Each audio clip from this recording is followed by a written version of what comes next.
Very excited about fighting in Canada and in fighting King of the Cage. MMA is big up here, and that's good. It's on regular TV, on non-pay-per-view TV, and it's wonderful. I can't wait to see it. I've been a long-time fan of the sport, and as soon as I got the opportunity to train, I took it, and on the first day of training, I knew this is something I wanted to do. I'm drawn to the sport. It's a natural progression from martial arts. Everybody trains martial arts, and they want to test it, and they want to get better, and they want to see where they stand against other people. And as you keep doing that, you move up, and you want to keep fighting. There really isn't a specific fighter that I emulate, but I would have to say that Jeremy Horn is someone that I look up to as far as his experience and his mentality that he brings into each fight. I train with Gracie Baja, Brazilian Jiu-Jitsu, and I'm real good at bringing people to the ground. I'm good at clinching and kneeing and punching from the clinch. And I'm great at getting people's backs and choking them. MMA is the purest sport out there.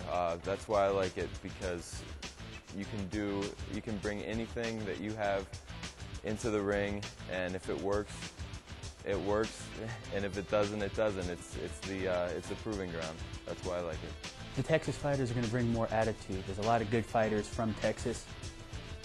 There are rivalries, of course, but we train together, we fight hard, and there's good Texas pride that we take wherever we go: California, New Jersey, Canada, Japan. Just before a fight, there's nothing but focus. You're completely focused on the task at hand, and nothing else matters. My game plan is to bring the fight to the ground, hit him till he turns over, and choke him out. Duke, next bout here at King of the Cage, Canada. Mac Danzig taking on Frank Kirmse. Should be an interesting battle. Absolutely. I expect Danzig to be rocking in this one, coming out with some boxing, and as well as jiu-jitsu and his submission grappling. And as well, Kirmse, who is from Texas. He's a real proud Texas fighter. He says his biggest strength is his Brazilian jiu-jitsu, so it should be an exciting fight. All right, let's go to the introduction of the fighters now. This fight is brought to you by Blue Sky Limousine, Edmonton's choice for first-class travel. The first man to the cage, from the Republic of Texas, training out of Gracie Barra, Texas, Lone Star, Jiu-Jitsu, and trained by Eduardo de Lima. He weighed in at 165 pounds and stands 5'9" tall. He has a record of 6 wins, 4 losses, with 5 wins coming by way of submission. A veteran of King of the Cage, Hook and Shoot, and Texas Renegades. Please raise the roof for Frank Kirmse.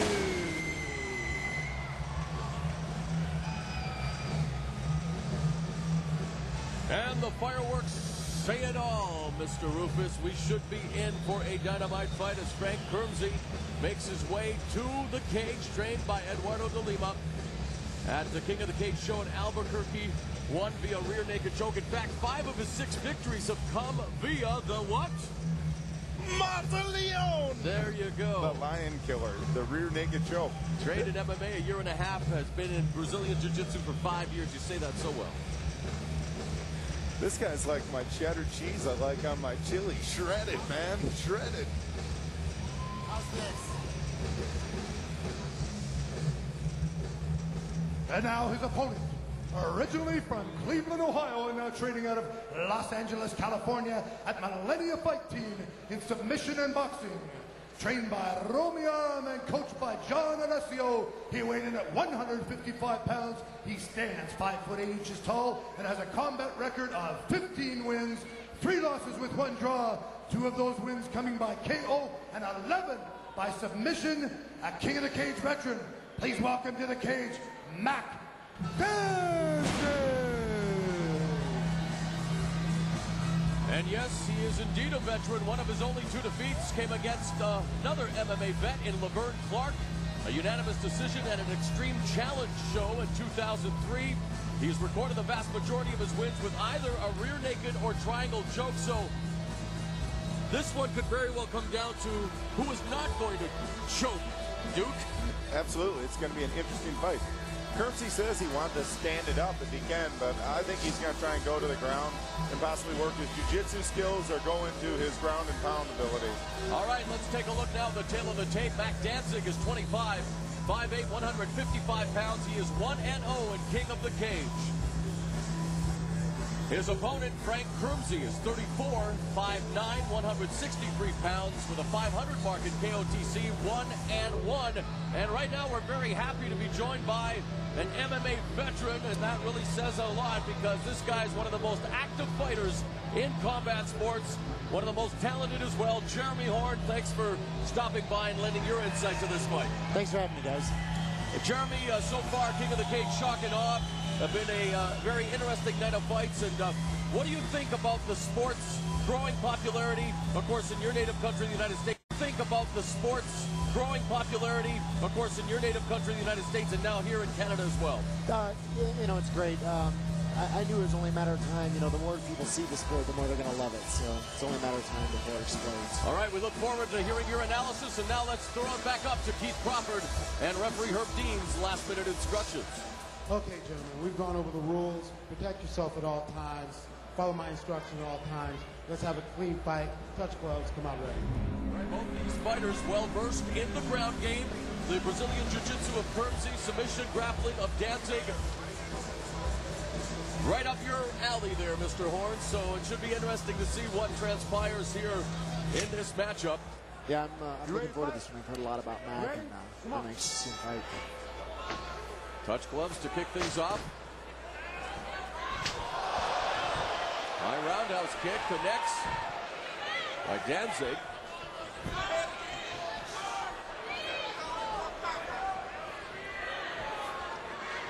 What should Kirmse do here in Gumby? Exactly what Mac just did. You know, when you get your back pinned against the fence, you're trying to cycle off as soon as possible. I will not take credit for that nickname, by the way, Jeremy. I know you're not extremely comfortable with that name, Mr. Rufus. I guess that's kind of the way nicknames work. They get stuck on you and they don't go away. Right here on the ground, what do you see happening here, Jeremy? Mac's doing a real good job. He's just working to the side, and he's keeping good control of the far underhook. And I think he needs to work on getting that arm underneath and working back on his feet. Got the knee right into the full mount now. Really just trying to flatten him out here.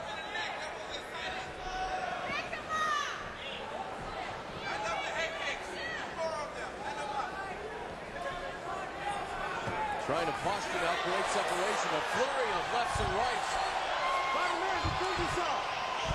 Now giving up his back, and Jeremy, really, how, again, a lot of people, they want to see the stand-up and everything else, but I mean, mixed martial arts does include the great ground game, and what are we seeing here happening on the bottom? Why are these fighters, look at here now, not being able to defend themselves intelligently? What should he be trying to do to avoid what's going on? Right there, just what he did. You know, I'd always rather see a guy turn his back and look to defend the choke than to stay on the bottom and get punched. You know, it's better to take a chance and lose than to lose because he didn't do anything. Right, and lose he does.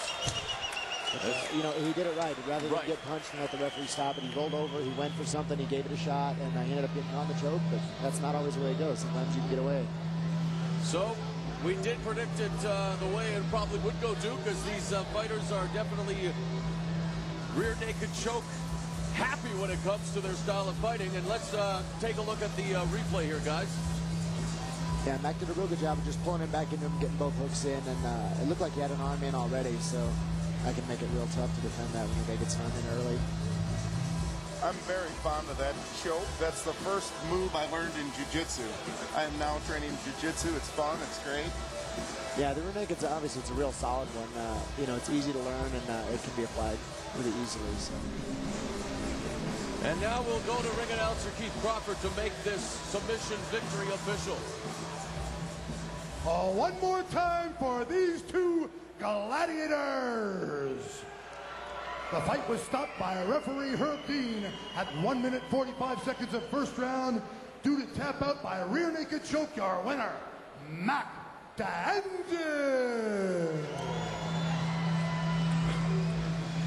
And again, we're going to ask Jeremy Horn to stand by. We're going to get more of his expertise when it comes to defending the choke and on the ground. But right now, we will hear from the victorious Mac Danzig, improving to 2-0 in King of the Cage.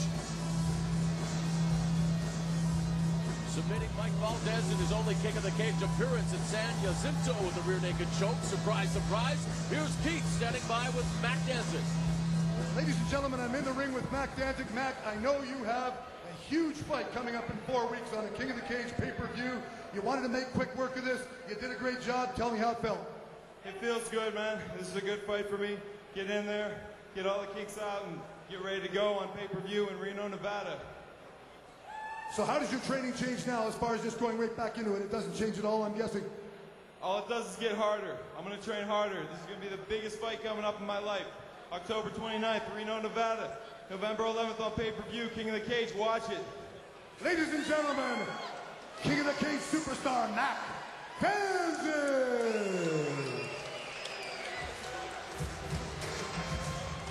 So being victorious again with the rear naked choke, Mac Danzig, and again joining us here is Jeremy Horn. And Jeremy, again, there are, many...